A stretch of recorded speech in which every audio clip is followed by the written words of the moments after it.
What's the question? Am I over my jet lag? Yeah. Yeah. How'd you sleep last night? Went pretty good. First night, 7 p.m. went to bed, woke up at 12:30, couldn't get back to sleep, so started annoying people on email. And then last night lasted till 7:30 and got through till 2:30, which is good. And then continued to annoy people on email. So, and That's pretty good. I assume Jack, you're like went to bed at 7 and woke up at 10 a.m. like your normal bullshit. Yeah, I actually thought I ruined it. So I put Lou to bed at 6:30. Then I fell asleep, woke up like an hour later thinking, oh, bugger, like I've ruined it. And then went back to sleep and woke up at 5. Jack. I don't want to Far talk about out. it. Now, Jack, I had hoped we were going to be able to dial you in while you were sitting at the different airport to us, but you managed to get an earlier flight. So Aaron and I recorded an episode which was uploaded on our reflections, but anything that pops to mind of your reflections on that trip? Biggest one, I think the takeaway for the founders is urgency and needing to execute twice as fast as probably what you're used to if you're in Adelaide or even Brizzy. And I think for me, like, it was just a reminder, everything we heard over there was just reinforcing our thoughts. And we know there's a lot of uncertainty, but that doesn't mean there's not a lot of value to accrue to founders that it can execute and still find a pathway. But I think it was just getting comfortable that everyone else is feeling the same, but then at the same time, you have to double down and you have to run it faster than you ever have before. Yeah, and we're going to touch, I think, on that in a couple of topics today. But yeah, it's very in your face. And talking to someone, especially in New York, was just like, it doesn't really matter what you were doing or building. Being in that environment or in Silicon Valley, that environment will just make you want to do more, will make you want to be better because you're being inspired by others. You're learning a lot faster, which is why, Jack, one of the things we discussed is we almost want to rename it the energy or mindset mission, because even if you aren't planning on going there, to go over there for a week, to get an injection of mindset and energy expansion and then come back. Yeah, I think people will get a lot of value out of that. Yeah, and I think it doesn't matter where you are in the journey. Like even earlier, even if you're not even thinking international expansion because you're too busy worrying about Australia first, it doesn't matter. And I think the takeaway would be like pre-going on the mission, you are trying to build a $1 billion unicorn. Post-mission, you'll have the confidence to say, I want to build a $10 billion unicorn. Like it's just your scale of ambition totally changes because you're just around these people that are just trying to get these generational companies off the ground and get a true outlier return. Yeah, and then for investors, what do I need to do to help them achieve that result? What are the frameworks? What are the playbooks? What does great look like? How do I evaluate the capability of founders? Like even at the investor level, I don't think you can go there, be part of the program and not come out with better skills for that. Totally agree. And I think for investors to understand the questions that they're asking, how that's biasing for a type of company that may not actually have the growth that we see in the US. The other thing for me coming back is just, people reaching out, how was the trip? How was America? And there was a question around why are you guys still going to the US with everything? Like, isn't the US a dumpster fire? But the key takeaway for me was it's as frothy as ever. Like the tech startups building there, the venture capital's flowing. Like this is a bullish market in the tech space over there. And if you're sitting on the fence thinking, the US, it's not the right time, trust me, they are doing business. Like it is the right time.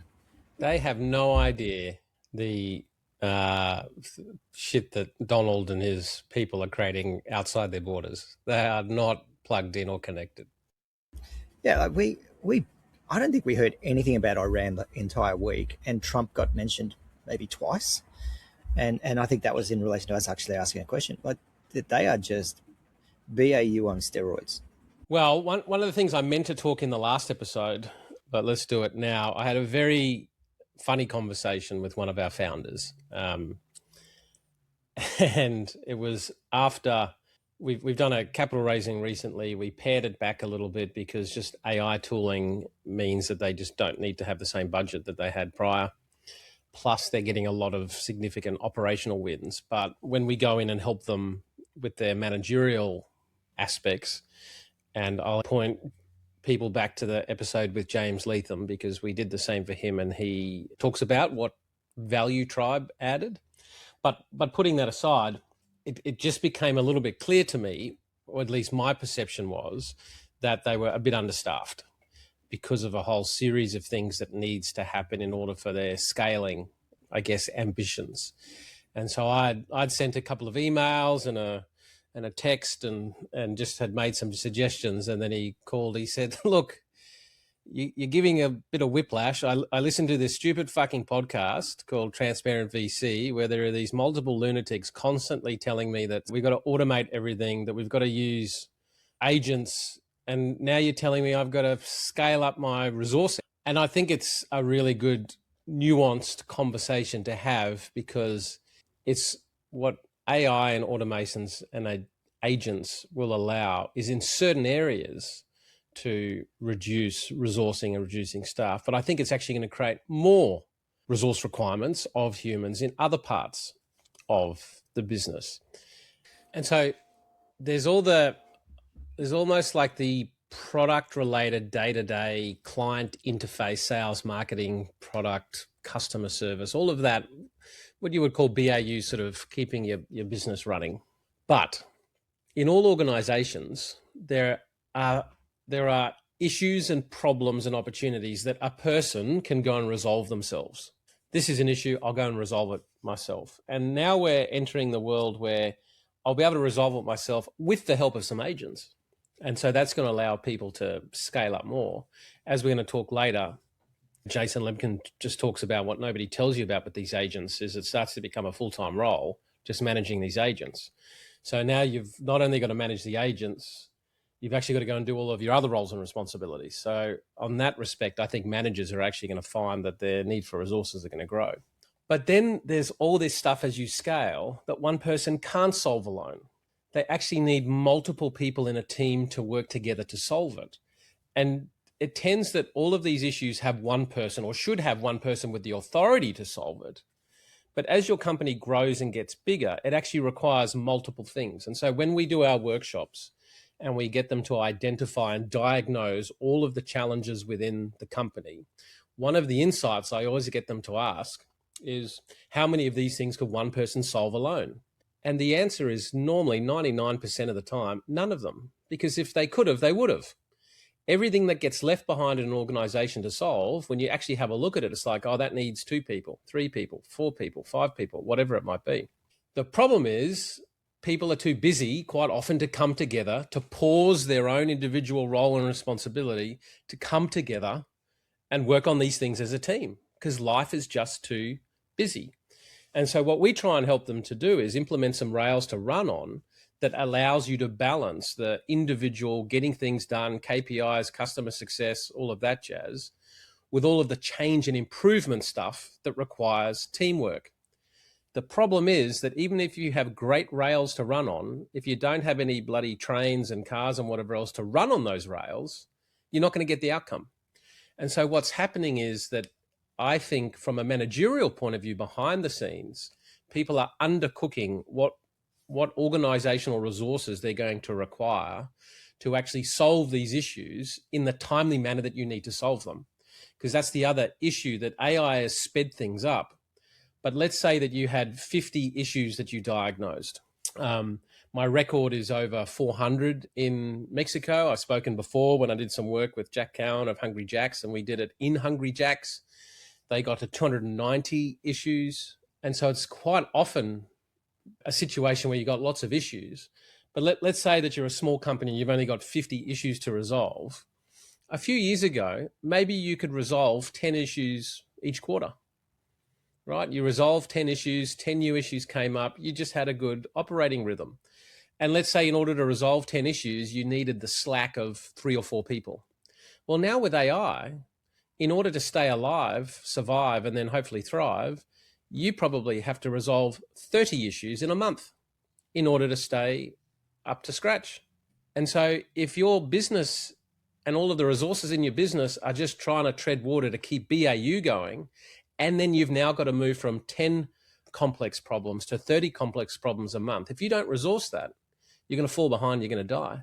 And so there's a nuance there that on one hand, there will be places where we reduce headcount, but in other places, you're going to have to increase headcount.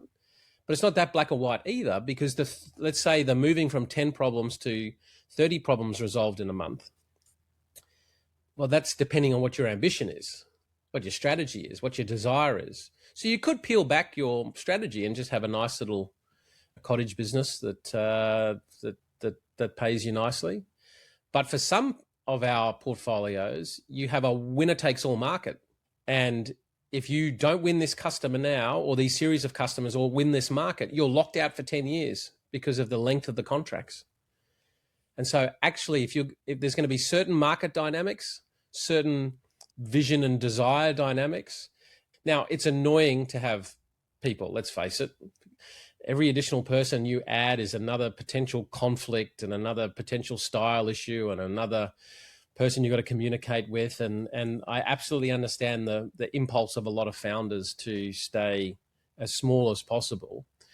But there's a threshold level where you will ultimately undermine your business, undermine the desires if you have a values framework that says, I'm going to be fixed in my mindset with regards to this people thing. That is just risky in this day and age. So yeah, I thought I'd just share my perspectives on that. And it's so difficult, right? And he's right. Like, talk about the conflicting signals for founders. You should be automating everything, and you should be not putting on people, and it's like it's not black or white. It's not on or off. It's a nuanced grey. 100%. I think that's such a good point, Don. And it's like every person you add adds those complexities, but also every system. And at the moment, we're seeing founders giving cash to employees to experiment with so many new AI tools. And we've done this ourselves with our tech stack, because we've gone from a big piece of software into multiple different pieces of software. But that overhead of every team member being given these budgets to spin up their own instances of different tools that aren't talking to the other tools across the organization, all of that creates like conflict, new problems, new challenges that needs a human oversight to manage that. So I see this, that need is just going to continue to grow exponentially with the technology at the moment. Yeah, and I think it's nuanced, and it's not one size fits all, and you've got to take into account where you're at the life cycle. Like if you're an infant organization with infant problems, how I would suggest you approach it is very different to somebody seeking to scale, going through the adolescence process, that's looking to sort of cascade authority and decentralize a little bit and become less reliant on the founder. And so it's very much horses for courses. And one of the reasons why we're going to be doing an organizational structure workshop is that there are actually some principles here that can help it. But yeah, I'd be interested in feedback on that. But then it segues into a post that Jason Lemkin had done. He went from 0 to 20 agents in 9 months, but how to really manage it is something that people never tell you about. And in this post, he put together a whole lot of really great results that they have achieved. But he puts the five biggest mistakes executives make with AI agents. He said one is running 8 to 10 vendor bake-offs instead of just picking one and going deep. And I can see that happening a little bit when I talk to some founders. They've got every person under the sun that's trying to deliver a particular thing rather than going to deep. He said expecting automation and getting 30% of your time management job. And so that's the other thing, that for every agent you give birth to, someone's going to manage it and keep it on track, at least for now, at least for a while. Scaling too fast, I've absolutely seen that, whether you just try and bring too many agents on too quickly.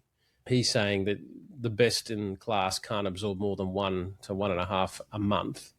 Ignoring the soft costs, he says it can be quite lonely when AI replaces most of your team. And I can see that coming. And it's going to be interesting that we've got to be careful in the future that you don't end up attracting loner problem children that are very good at maybe managing agents. But back to my previous diatribe, there's a whole lot of things in an organization that will determine success and failure by the basis of the humans being able to come together and complete teamwork fast and effectively. And so having a whole group of competent in your job but assholes in a team, that is going to be a problem. And then finally, he says judging vendors by demos instead of talking to the person who actually deploys your agent.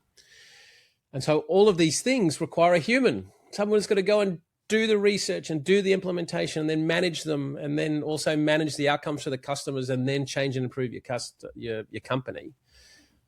At the managerial level, I think you got to be careful assuming you're going to have less. I think you're going to have more. I totally agree with that list. And we can see that number one occurring so much at the moment, where teams aren't aware of what individual employees or contractors are actually using it in their tech stack, and so that you're ending up with so many different vendor solutions rather than having one that's integrated across the organization. But the one there I found interesting, though, the scaling too fast. You can absorb 1.5 agents per month effectively. Like, it's interesting, 1.5. It feels low, right? But when we hear stories of founders integrating one a week or more, but to do it effectively, that's the key piece there. What's the definition of integrating? Exactly. Like, to actually optimize it for an outcome where you're not spending your life fixing stuff that's broken or over managing. If you were to listen to this, good reminder. If you were to listen to this podcast, I build a new software application to change the world every week, but are they actually deployed properly? Exactly. Yeah, which of itself becomes a huge inefficiency, right? Like, it's a big distraction to growth and scale. But I'd tell you, the world that we're living in, so on the mission, we needed to do a demo of something to the participants. And we had this spreadsheet. And the night before, I just copied the spreadsheet and told the thing to replicate this. And it did. And I got the workflow right, and it worked. And it was just incredible. Now, another post from Jason says that the chief AI officer spends 30% of her time monitoring and managing the 30 agents. Nobody tells you that part. Agent ops is a real job now. So again, in that org chart, I think we're about to see that whole agent ops as a managerial layer, which is a stepping stone in the future to one human managing 1,000 robots cruising around. Yeah, you can see that happening fast, right? That role created. Now, this is a little tongue in cheek, but at some point we're all going to be automated, and it's going to be AI and robots. And I don't know if you got to see this, but you just got to love the cleverness of the internet. But this is a video interviewing the likes of Elon, Sam Altman, Jeff Bezos 30 years from now. Because if we've got no work, how are humans going to maintain a purpose? Now, Bezos, Altman, and Musk came together to create a new gym called Energym. By 2030, almost 80% of people had lost their jobs. They had no money, no purpose, but they had a lot of time on their hands. The less people actually did physical work, the more they wanted to appear as if they did. What if we could use the energy of humans to power the machines that took away their jobs?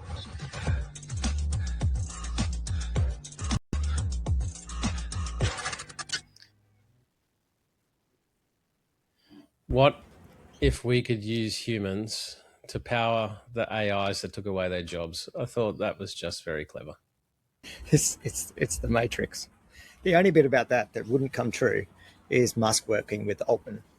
Yeah, true. Outside of that, everything else there is plausible. How funny, whoever did the prompt, how funny making Altman the fattest, laziest bugger you've ever seen. That's cracker. That was really well done. Well, I think it comes to that theme, Jack, for those of us left behind that still actually have to do something in this world, functional.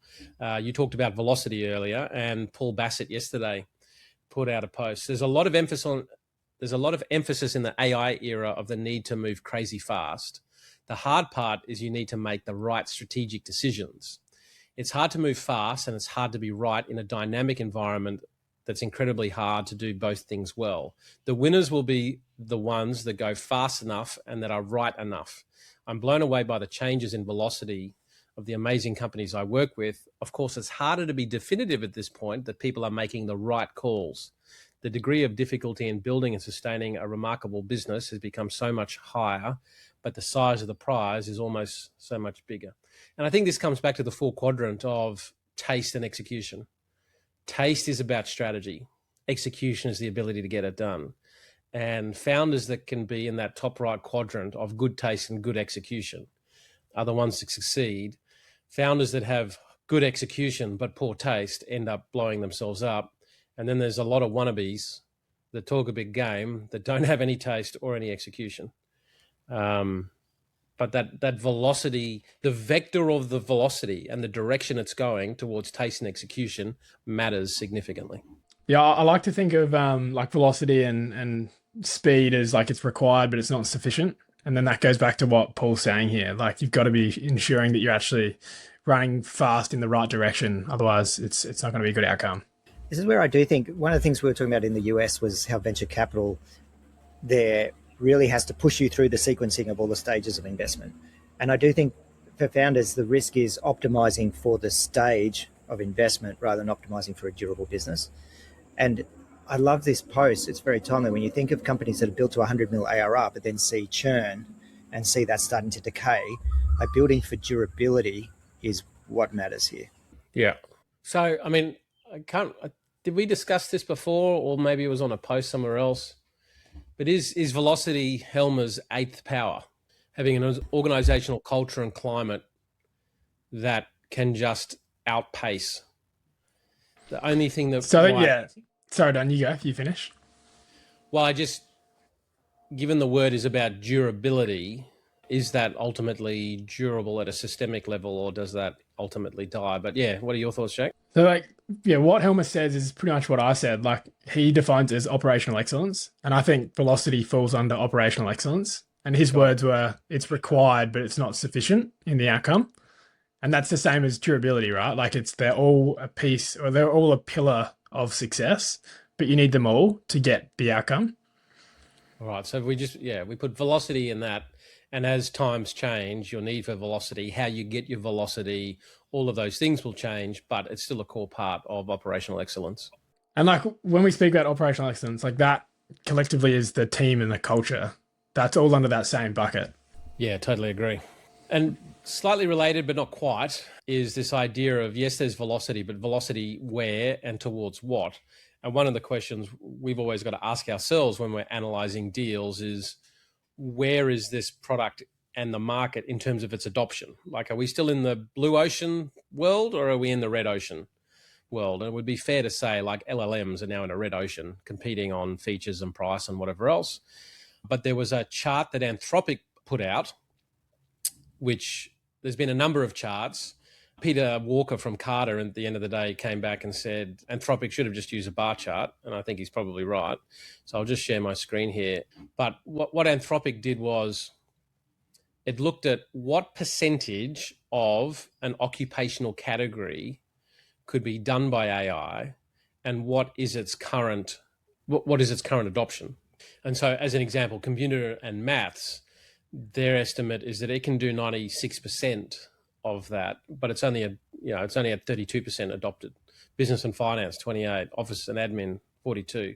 What I thought was interesting, grounds maintenance, Anthropic is saying only 10% could be theoretically performed, but this must be ignoring robotics, because I would have thought grounds and maintenance and whatever else, and even food servicing, agriculture, like all of those, once the robots come, aren't we back up at 98%? But that's today, right? That's today. Yeah, okay, fair enough. Because sitting there watching in New Zealand trying to get through airport security and the absolute fucking circus that was, I was just sitting there going, if we could combine the robots now, please, because... Yeah. But yeah, like my interpretation is that's a snapshot of today, and then what it looks like tomorrow will only be different. And I think the ones that AI hasn't infiltrated is where we haven't implemented robotics because they haven't fed the data. But of course, like you look at swarm farms, all the stuff they're doing, like it's not hard to believe when you overlay some AI into that industry, it's going to be a totally different outcome. Yeah. The other thing that stands out there for me is, like, if you look at the kind of percentage of adoption based on capability, it's the health sector that's the laggards lying behind. Like healthcare practitioners, 5% adoption versus 58% capability. Healthcare support, somewhat similar. Like, and there are these industries that are regulated, that are technology laggards, that are large organizations with multifaceted different user points that are going to be slow at adopting. Yeah. And to your point, Jack, I don't want war. and I'm not a particular fan of what the US is doing, but with a spike in fuel, imagine it doubling and then farmers not being able to get access to diesel. Talk about a tailwind for people going, so tell me about these little autonomous robot drone swarm farm tractors that take far less fuel, far less labor, and can just cruise around and self fill. Those are the kinds of external shocks that happen that then force people to look at things that they didn't have to look at before.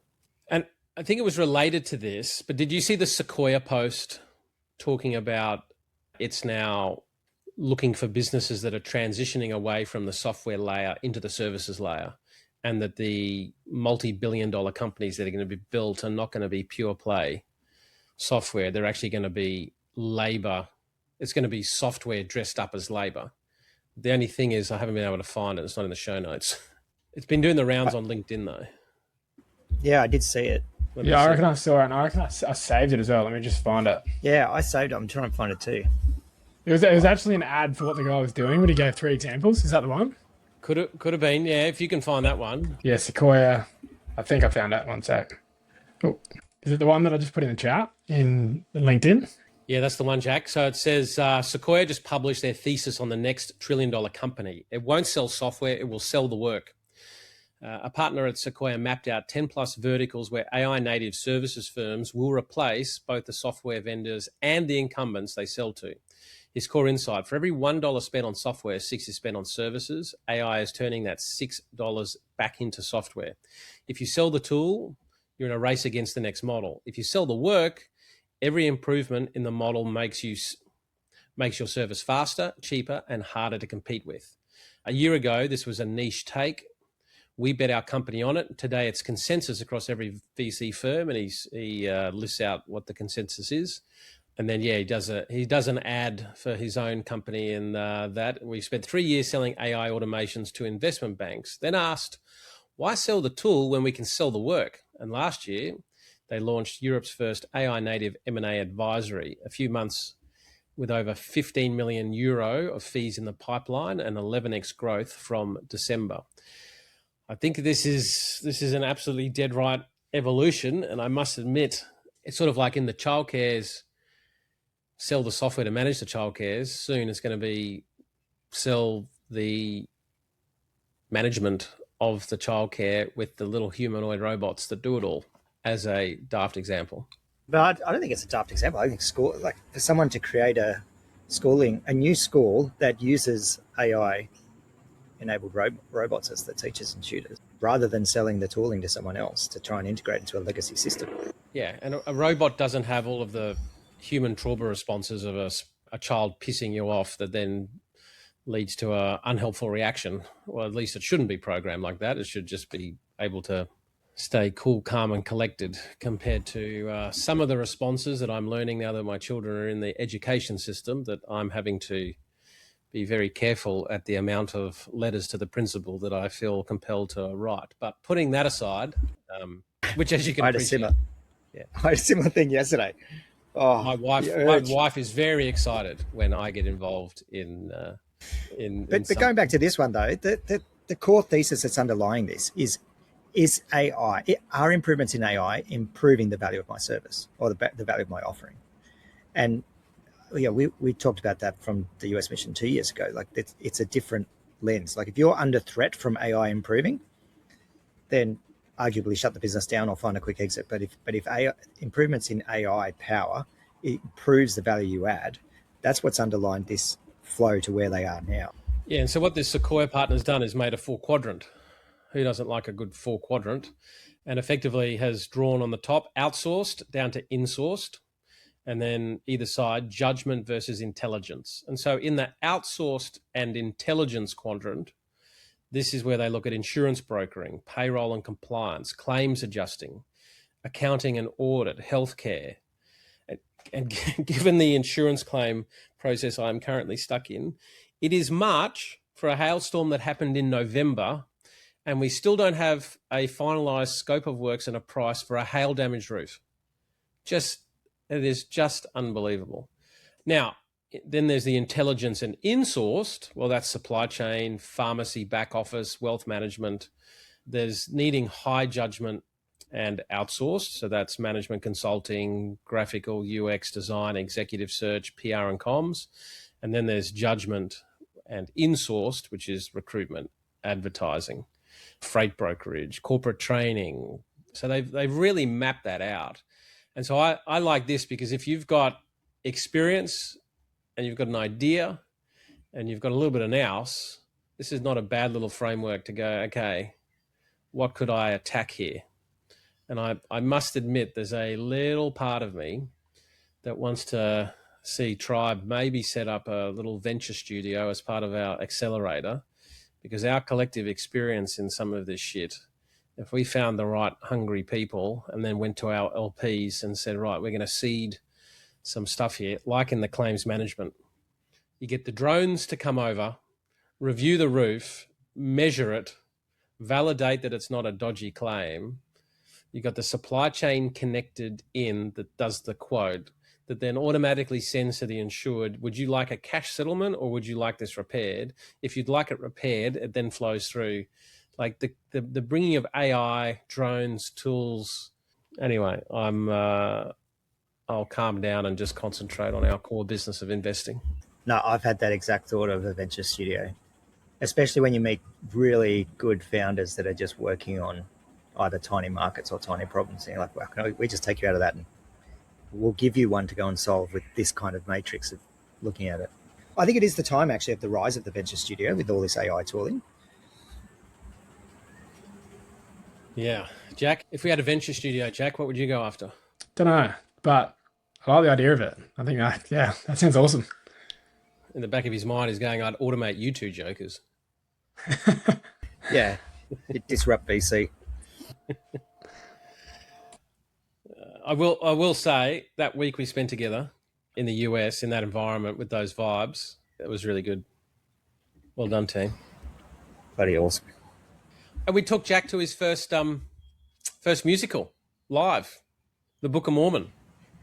Yes. Have you been singing the song since then, Jack?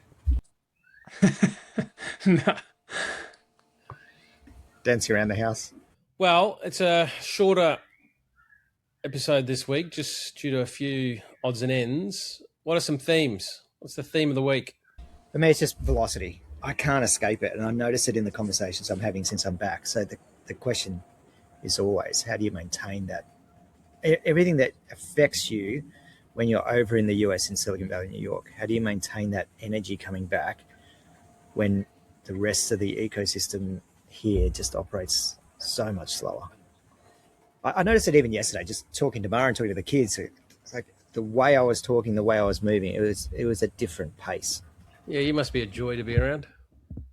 I did have a moment yesterday. Maren did ask, like, are we good? Are we okay? Because I said, oh, sorry, I'm probably still stuck in operator mode. Yeah, all right. We'll see you at the next Performance VC. Yeah, I think velocity is a good one as well, Aaron. Just to add to that, probably like if you're not feeling that, velocity is needed. It's just the need to get out of your bubble and go and see that. And I think Ash mentioned that, like going out of your bubble when she went to the UK, and the same applies to the US. Yeah, totally agree. What's yours, Don? There's so many of them, but I guess there's so much abundant opportunity. And I know I've discussed this before on this podcast, but let me just hold on. This meme of the kid on the bike who then shoves the stick in his front wheel and then falls over and then blames something else. So often when either you can't see opportunity or something's happened, it's actually you that's shoved the stick in there. But it's just a really weird thing with human evolution and behaviors of how hard it is for people to see that they're the fucking problem. And if they were to just zoom out a little bit. And so it's getting that for me after that last week and then coming back this week just with a few bits and pieces, like there's so much opportunity. It's so exciting. But anybody that's not seeing that or is having difficulty or is in this whole problem space with mindset or energy or whatever, I will just bet anything that if you were to zoom out, there's just so many times you're shoving a stick in your own wheel. Yeah, so that's my theme, as tangential and woo-woo that is. No, I like it. Well, Shart, so it's been a big week. It looks like oil has well and truly come back to earth, which was sort of foreshadowed by the futures market, because even when it was spiking, the futures market in later months was still nowhere near where it was spiked. But I think if I was to do a search quickly, oil price, yeah, so we're back to like 83 a barrel. So talk about topsy-turvy. But I must admit, with this oil and the whole Middle Eastern thing, and if it's one thing the US seems to always fuck up, is its belief that it can do quick things in the Middle East. But given how frothy things are, and especially if you think of the Australian market and how much we're about to enter our interest rates going up, and then now people for a long time haven't had to have a scarcity mentality, and now there's people queuing for fuel, and like these are all the little things that prick confidence. And before you know it, a reflexive cycle up can start to turn down because suddenly oil stays up longer. So the RBA has to put interest rates up higher. And then we're only a few bloody attacks away from something happening somewhere. And before you know it, the whole thing comes down. Now, you can't forecast anything, but these are the conditions that if you're too far over your skis and you're needing to thread the needle of like 10 perfect steps happening, without any disruption, this is the time that people get into trouble. Totally agree. It's a good time to do a bit of risk analysis on where your capital is. And yeah, we're one event away from things changing so quickly. A little pissed at myself because a couple of weeks ago I was like, I definitely should go and get some YOLO options on vol because it was just at like real lows. The prices were cheap as chips, but life just got in the way. Now, this was a chart that actually came from Silicon Valley Bank for the US, and it says graduation rates start to show signs of life despite historic lows. Now, what was interesting, and it caught people's attention, is only 3% of seed companies make it to Series A in the next 12 months. And then even if you've got to Series A, only 13% of them make it to Series B in the next 24 months. This is a game of high attrition, especially in that market. And just getting a seed investor doesn't guarantee anything. Same with Series A, same with Series B. It is really competitive, and you've got to move really fast, and you've got to stay top of your game. This was a chart that Sasha shared, but it's just the continued exponential growth of what these models are doing in terms of speed on complex tasks. Like this is fixing a complex bug in ML research code base. Right, Don, sorry to interrupt, Don, but should you share your screen for anyone on YouTube? I wasn't sharing screen. Thank you, Jack. Sorry. In the James Leathan episode, I did edit out the bit where I was being accused of not turning on the recording during some episodes just to save my reputation. So yeah, this was for the YouTube watchers. This is the picture I spoke before about seed, Series A, Series B, and then this is the exponential growth rate of these models. And imagine what it's going to be like 6 to 12 months from now. You don't really have to because you don't have to imagine because it's just going to keep going. I thought this was a really funny chart because it was put out by the Federal Reserve Bank of Dallas and plotted in the Financial Times. But it's like economic growth going back to like 1870 and how reasonably linear it's been. It sort of just says, well, we could either end up in the tech singularity and end scarcity and GDP goes like up and to the right exponential, or the tech singularity leads to human extinction. I thought that was a cracker. This is a chart of, Life 360, that app. Talk about a whipsaw of Val. In March last year, it was $11. No, a bit higher than that, probably $20 a share, gone up to nearly 60, and now we're back again, all within that space. And this is all the kind of thing that leads to some euphoria coming out of the market. That's just 1 year. That's just quite amazing. And that, I think I did actually have more, but I didn't copy them in. Just hold on a minute. Some of them were actually good. Yeah, this one was just coming back to that inflation thing. Somebody went and plotted the 1970 to 1980 time period on inflation and then they've put it with the last few years. And if you have a look at, we had our COVID spike, and then it's fallen back down, but the prior years before COVID was matching it pretty well. And so the question becomes, if you get an oil shock, deglobalization, war, like that is not going to lead to cheaper prices, right? That's going to drive inflation. And so do we end up in that situation, which will affect everyone? Because as we know, when interest rates start going up, the competition for capital and tech valuations go down because people are getting better returns elsewhere. So, you know, all of these things come together. But, you know, for those that do it well, you should be able to survive. And the bond market is certainly in Australia forecasting that you better hold on to your hats interest rate wise, because the 3-year, the 5-year and the 10-year continue to go up. And this is a chart that's going back to 2014, where we had deflation, where we had the bond yields going down. Then COVID came, as we know, and it went up, and then it's been sideways, and now it's starting to go up again. And so, again, you can't predict the future, but, you know, history can sometimes rhyme. Make sure that you're doing a little bit of scenario planning. Good advice. What are we looking forward to? I'll go first. The reason I needed to start it early is because I stupidly booked a haircut down the road at 9 a.m. So I have to be on the road in 5 minutes because this was just getting a little wild and woolly. Well, I'm looking forward. I've got a wedding this weekend for one of my nieces up in Yeppoon, and then we're off to South Start next week. So I'm really looking forward to that. How good is that going to be? South Start. Don, all I'll say is be grateful, man. Just be grateful that you're wild and woolly. Yes. But I'm looking forward to... Yeah, I'm looking forward to... I'm going to the Fringe on Saturday night with Anna. So she booked some show. So don't even know what it is yet, but I'm looking forward to it. All Fringe shows are generally pretty good. That's going to be awesome. It's good that you guys can get out. Yeah. And then are you guys flying down Monday? I land Monday early Arvo. Yeah, cool. Looking forward to that next week. I'll be running a little bit late just with a few obligations. I'm looking forward to this. There's a whole lot of people are going to be great to catch up with. There's going to be different events on that are in the schedule and some not in the schedule. So I think it's going to be great. Yeah, I'm really looking forward to it. Can't wait. All right, team. Catch you on the other side. Thanks, team. See you guys.